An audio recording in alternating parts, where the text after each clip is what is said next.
Innas sholata tanha 'anil fahsya'i wal munkar. Sesungguhnya sholat itu mencegah perbuatan paksa dan munkar.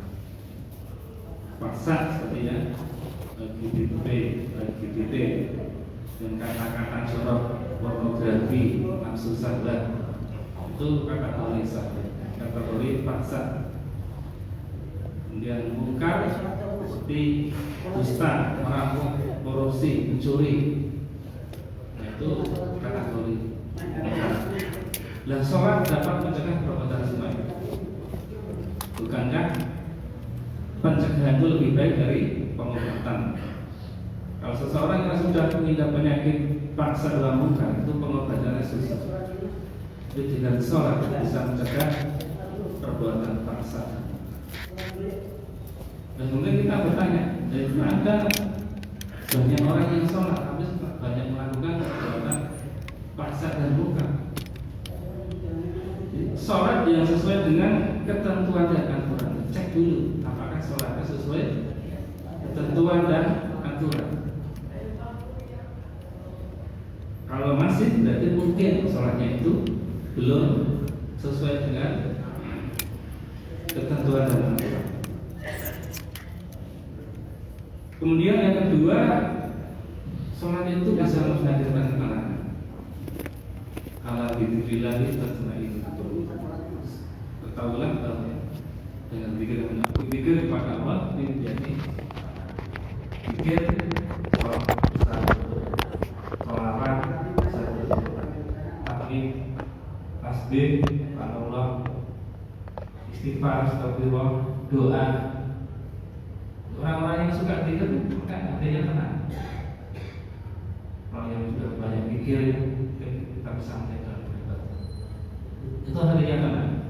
Nah, puncaknya zikir itu adalah sholat. Karena dalam sholat ada doa, ada tasbih, ada istighfar, ada bacaan Quran.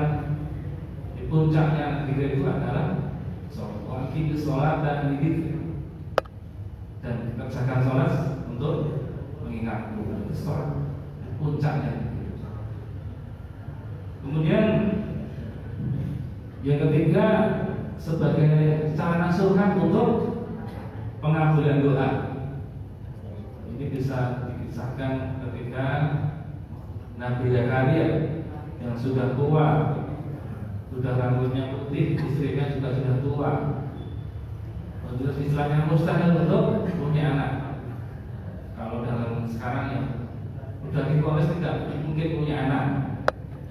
Tetapi Zakaria mengacu pada Allah yang mempunyai kemampuan tidak terbatas. Dia dalam mikotnya dan mengerjakan sholat berdoa. Qala Rabbi habli ila dunga dzurriyyatan thayyibah innaka sami'ud du'a. Ya Allah, berilah keturunan dari sisimu yang baik, sesungguhnya Engkau Maha mendengarkan doa. Walaupun sudah istilahnya mustahil, tetapi Nabi Zakaria ini adalah mencurahkan semua isi hatinya, keinginannya agar doanya dikabulkan. Allah Maha mendengarkan doa.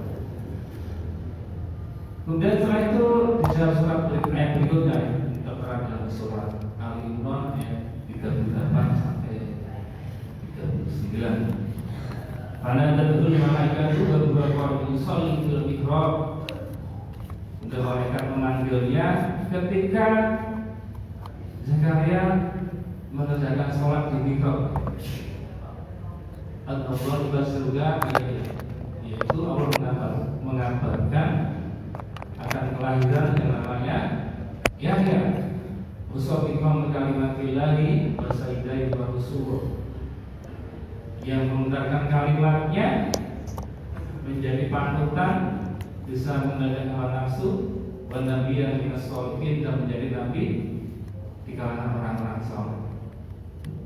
Allah langsung menyambut doa Nabi Zakaria ketika masih dalam sholat, langsung di mihrab, masih dalam sholat, diberitahukan kehadiran anak yang namanya Yahya yang telah besarkan menjadi sholat itu bisa menjadi sarana curhat. Ya, kalau kita punya masalah problema baik berupa mungkin anak atau ekonomi atau masalah jodoh atau masalah yang lain, itu curhatnya pada Allah, jangan pada yang lain. Anaknya sudah 30 ke atas ya, punya jodoh terus ke dukun, terus ketika ke dukun dukunnya bilang lah anaknya itu ditutup, tidak usah ngadu dukun, ditutup sehingga punya jodoh. Malah yang terakhir itu ya, ketika punya masalah ekonomi datanya ke dukun pengganda uang, terus sama dukunnya itu nanti beli minuman, nanti kamu minumnya di tempat sepi. Nah ternyata minumannya mengandung racun, minum di tempat sepi akhirnya meninggal. Nah itu malah seperti mati dalam keadaan mentaati dukun. Curhatnya itu pada Allah, bukan yang punya kemampuan tanpa batas. Meskipun di kalangan manusia menganggap mustahil, curhatnya pada Allah. Kemudian yang keempat dan kelima, mempercepat kesuksesan dan kebahagiaan. Qad aflaha al-mu'minun alladzina hum fi sholatihim khashi'un. Qad aflaha, sungguh beruntung, sukses dan bahagia, aflaha, sukses dan bahagia bagi orang-orang yang beriman. Yang bagaimana? Alladzina hum fi sholatihim khashi'un, orang-orang yang khusyuk dalam sholat. Jadi khusyuk itu bisa menghadirkan kesuksesan dan kebahagiaan di dunia dan akhirat. Nah ini yang menjadi motivasi banyak orang.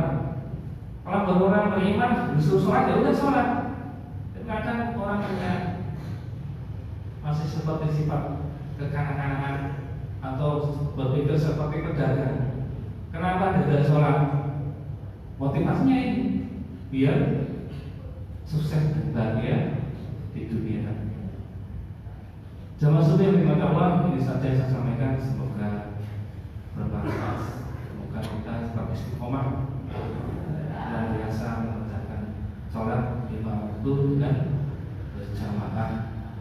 Amin ya rabbal alamin. Mari kita tutup dengan doa kafaratul. Subhanallahumma wa bihamdihi asyhadu an la ilaha illa anta astaghfiruka wa atubu ilaik. Assalamualaikum.